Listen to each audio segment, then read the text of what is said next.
Excuse-moi de te déranger. Oui. Tu travailles ici? Oui, je suis grosse marketeur chez Simulia. Ah, trop cool. Est-ce que je peux venir voir ce que tu fais? Ouais, bien sûr. Allez, c'est parti.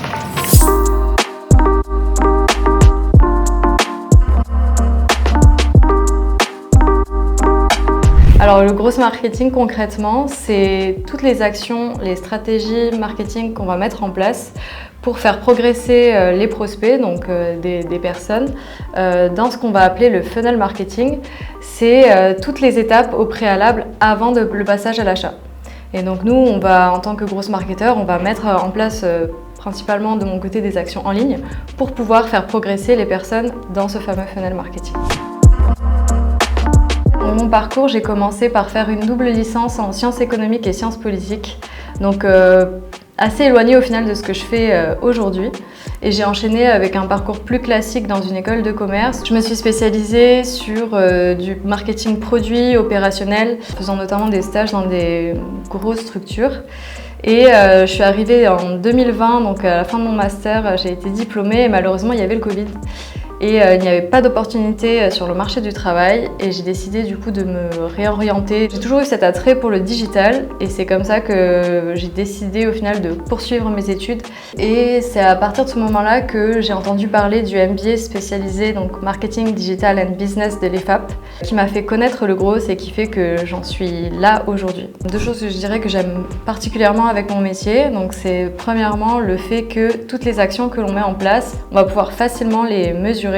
C'est ça qui est top avec le gros, c'est qu'on va voir rapidement l'impact de tout ce qu'on a mis en place grâce typiquement à toutes les remontées data qu'on va pouvoir centraliser dans le CRM. Et donc on va très rapidement savoir typiquement quand une campagne publicitaire va fonctionner ou non.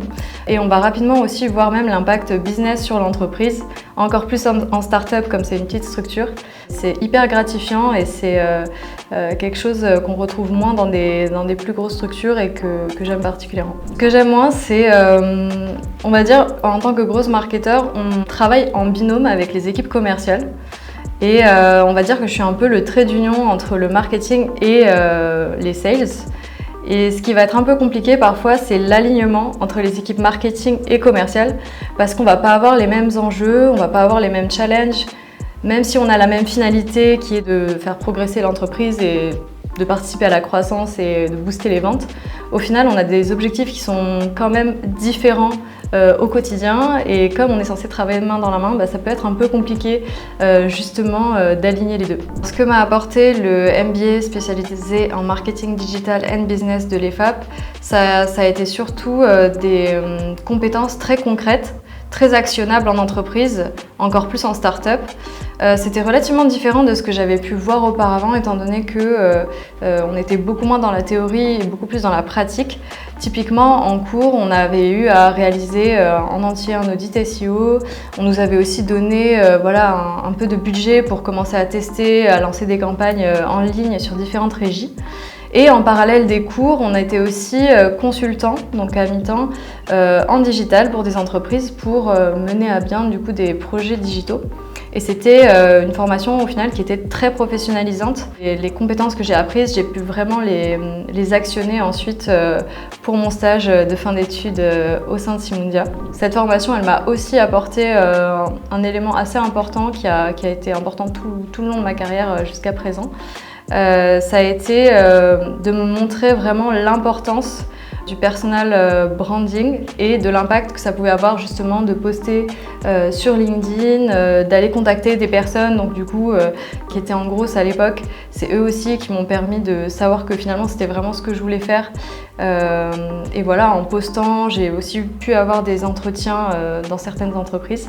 Et c'est notamment du coup Arnaud Châtel qui était directeur de programme de cette formation qui mettait vraiment l'accent sur l'importance au final d'avoir de la visibilité en ligne et c'est un conseil que je garderai tout au long de ma carrière.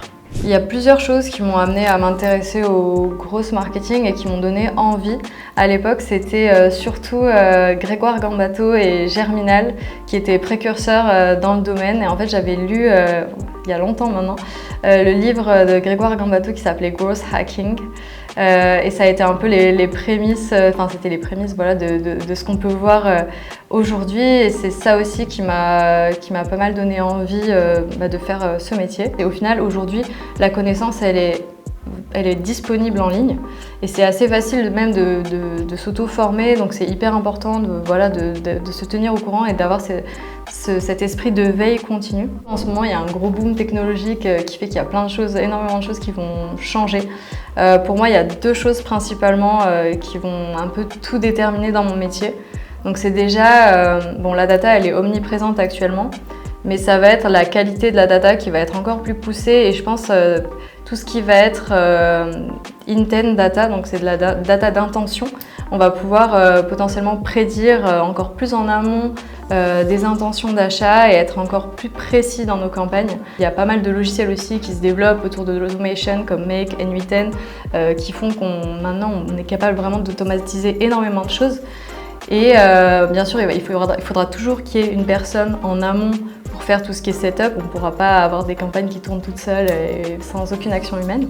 Comme conseil, j'en ai plusieurs. La première chose que je dirais, c'est justement pour se rendre compte, pour savoir si c'est un métier qui est fait pour nous, ne pas hésiter à aller interroger justement encore une fois des personnes sur LinkedIn. La plupart du temps, elles sont très ouvertes et puis c'est valorisant aussi quand quelqu'un vient nous demander ce qu'on fait, voilà. Donc ne pas hésiter à faire ça. En plus, ça peut potentiellement vous débloquer des belles opportunités. Ensuite, ne pas avoir peur des chiffres parce que c'est quand même un métier qui est très orienté data, donc on est souvent amené à faire des analyses. Et il ne faut pas avoir peur et après c'est très gratifiant quand même de voir les résultats concrets de nos actions en chiffres. Commencer à se former en ligne, s'intéresser à toutes les évolutions qu'il y a en ce moment et vous pouvez aussi typiquement vous connecter, il y a pas mal de groupes Slack aussi, de communautés de grosses sur lesquelles tous les professionnels échangent un peu des bonnes pratiques. Ça peut être aussi intéressant comme façon de se former et de se tenir au courant de toutes les nouveautés.